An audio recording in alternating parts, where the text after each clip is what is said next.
We must take account of the African mining vision in extracting our natural resources, using accompanying rents for development, and by adding value through beneficiation.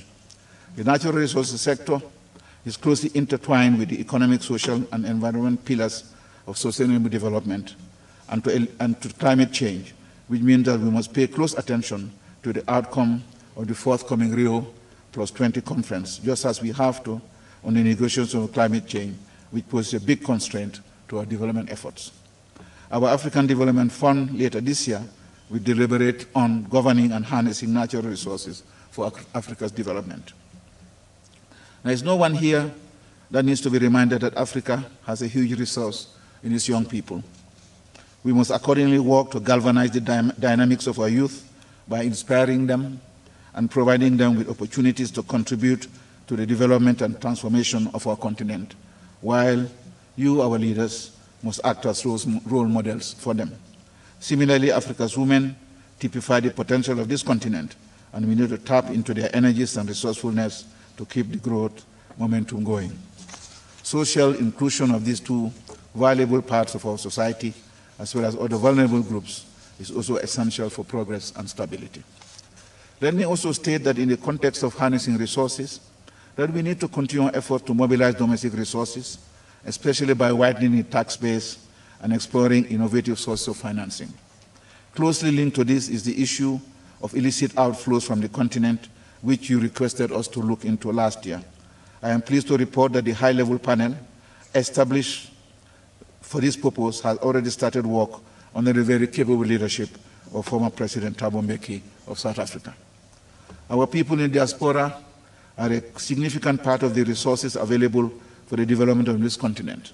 And while I would prefer that my doctor is based in Aksum, but if she has to be based in Washington, then she should be encouraged and enabled to contribute to access better social services at home, be it through inward investment or remittances. The diaspora is an important constituency for us, which is why we are pleased that Mr. Melvin Foote of the Constituency for Africa in the United States is here with us today. Mr. Prime Minister, Africa must transform its agricultural sector if it is to make headway in unleashing its potential. Agriculture is the mainstay of most of our economies through its contribution to national income, employment, and livelihoods. We must therefore boost the prospects of this sector to ensure that food security, to boost food security and overcome the dangers of drought and famine. Our rural finance and land policies must be developed to contribute to the desired outcomes. The example from other regions show that if Africa is to achieve its potential, then it must use trade as an engine for growth and transformation. Trade within the continent and with the rest of the world is a veritable engine of growth, and Africa must continue its valiant efforts to obtain a fair, just, and equitable international trading system, whilst upscaling efforts to boost inter-African trade. This matter, which was the theme of the last AU summit, should be taken to its logical conclusion, including through the establishment of a continental free trade area at the appropriate time. Honorable Ministers, all these efforts will need to be brought together through a deliberate, clear-cut program of regional integration. The encouraging figures on Africa's market size, foreign exchange reserves, natural resource base, and the flows of foreign direct investment are all aggregate figures and only confer an advantage in the context of a seamless African economy. Fortunately, regional integration is very much on the agenda, on the African agenda, so that the heads of state and government had to take a decision to limit the number of recognized regional communities. However, there is still a lot to be done.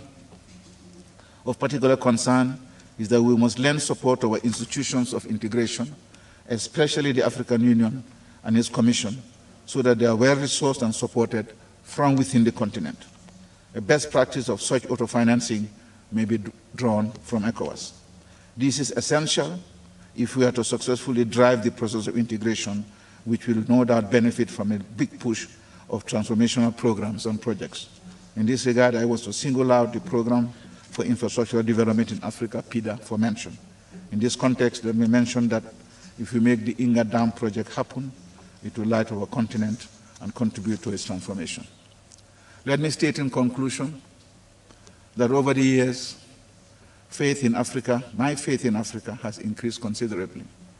There is the capacity, will, and determination to make our continent a global player that can contribute its quota to global prosperity and associated processes.